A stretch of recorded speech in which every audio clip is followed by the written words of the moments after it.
फिर स्वागत है हमारे इस यूट्यूब चैनल में। दोस्तों आज बीएसएनएल की 4G और 5G को लेकर बहुत बड़ी जानकारी देने वाले हैं और साथ ही एक ऐसी बात बताएंगे क्यों आजकल बीएसएनएल एक्सचेंज में आग लग रहा है।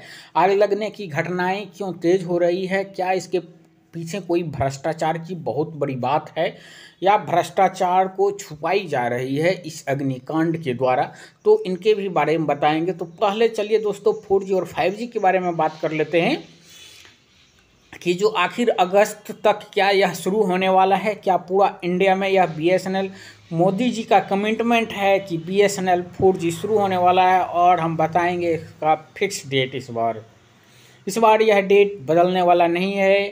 तो चलिए स्टार्ट करते हैं। बीएसएनएल अगले कुछ महीनों में अपने 4G सेवाएं शुरू करने की तैयारी में है। 5G भी शुरू करने की तैयारी में बीएसएनएल है। जल्द ही पूरे भारत में अपनी 4G सेवा शुरू करने की तैयारी है, क्योंकि उसने इसके लिए ज़रूरी तैयारियां पूरी कर ली है। टेलीकॉम कंपनी फिलहाल कई टेलीकॉम सर्कल में अपनी 4G सेवा का परीक्षण कर रही है। इसके अलावा बीएसएनएल अपनी 5G सेवा शुरू करने की तैयारी भी कर रही है। सार्वजनिक क्षेत्र की दूरसंचार कंपनी बीएसएनएल इस साल अगस्त में अपनी मेड इन इंडिया 4G सेवा शुरू करने जा रही है। कंपनी के सूत्रों के अनुसार 4G सेवा का हाल ही में परीक्षण किया गया है, जिसमें दावा किया गया है कि यह अधिकतम 40 से 45 Mbps की स्पीड से इंटरनेट डाटा एक्सेस देगी। परीक्षण 700 मेगाहर्ट्ज और 2100 मेगाहर्ट्ज बैंड पर किया गया। इसके अलावा बीएसएनएल ने पंजाब में स्वदेशी तकनीक पर आधारित 4G सेवा शुरू करने के लिए टाटा कंसल्टेंसी सर्विसेज और दूरसंचार अनुसंधान संगठन सी डॉट के साथ सहयोग किया है।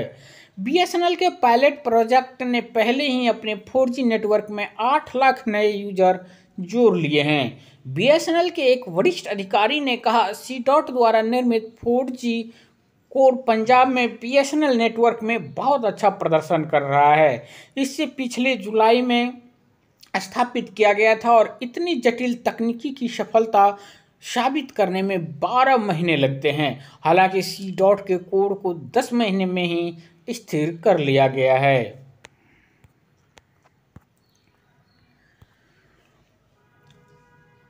बात करें 4G सर्विस कब तक लॉन्च होगी, तो दोस्तों बीएसएनएल अगस्त में पूरे देश में आत्मनिर्भर 4G तकनीक पेश करेगा।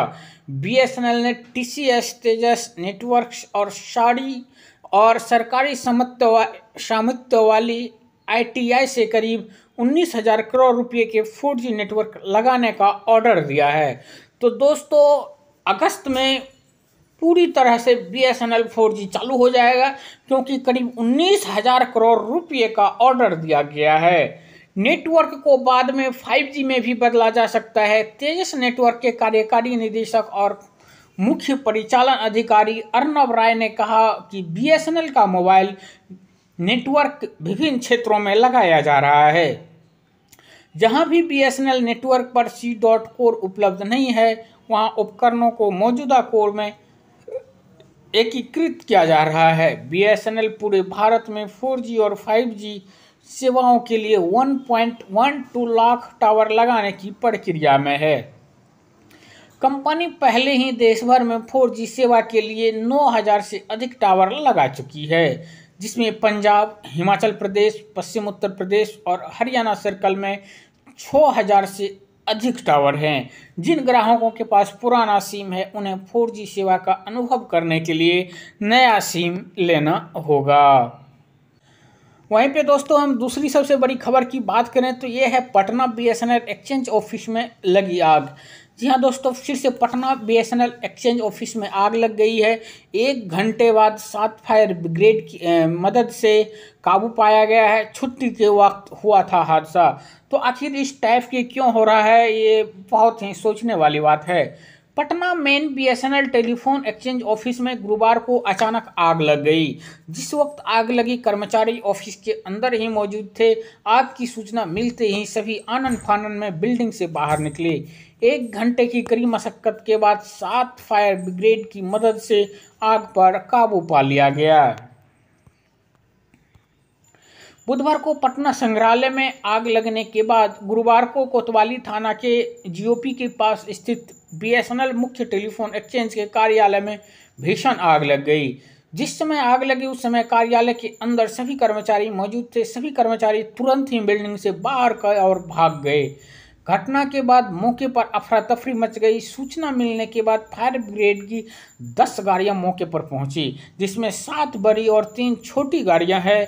आग पर काबू पाने की कोशिश की जा रही थी। मौके पर फायर ब्रिगेड की टीम ने स्टोर रूम का ताला तोड़कर आग बुझाने का काम शुरू कर दिया है। जानकारी के मुताबिक ग्राउंड फ्लोर पर शॉर्ट सर्किट की वजह से आग लगी है।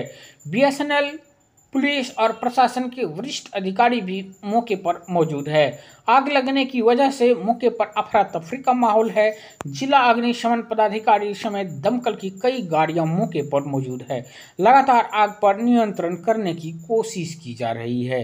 बताया जा रहा है कि आग ऑप्टिकल फाइबर के स्टोर रूम में लगी है, जहां रखा सारा सामान जलकर खाक हो गया है। इस आगलगी में कितने का नुकसान हुआ है, इसका आकलन किया जा रहा है। साथ ही आग लगने के कारणों का भी पता लगाया जा रहा है। बाद की खबरें अपडेट की जा रही है, फिर आपको जानकारी दी जाएगी। तो दोस्तों, ये आग लगने की घटना अक्सर अब बढ़ गई है। आखिर इसके बढ़ने के कारण क्या भ्रष्टाचार है, या गर्मी है, या शॉर्ट सर्किट है, या तो जांच के बाद ही पता लगाया जा सकता है कि आखिर आग लगने की घटना क्यों बढ़ रही है। तो जैसे ही ये घटना पे जांच बैठेगी, जांच की रिपोर्ट आएगी, आप लोगों को खबर से ज़रूर फिर अवगत कराया जाएगा कि आखिर आग लगने का मुख्य वजह क्या था। तो तब तक के लिए मेरे चैनल पर बने रहिएगा, सब्सक्राइब कर लीजिएगा दोस्तों। धन्यवाद।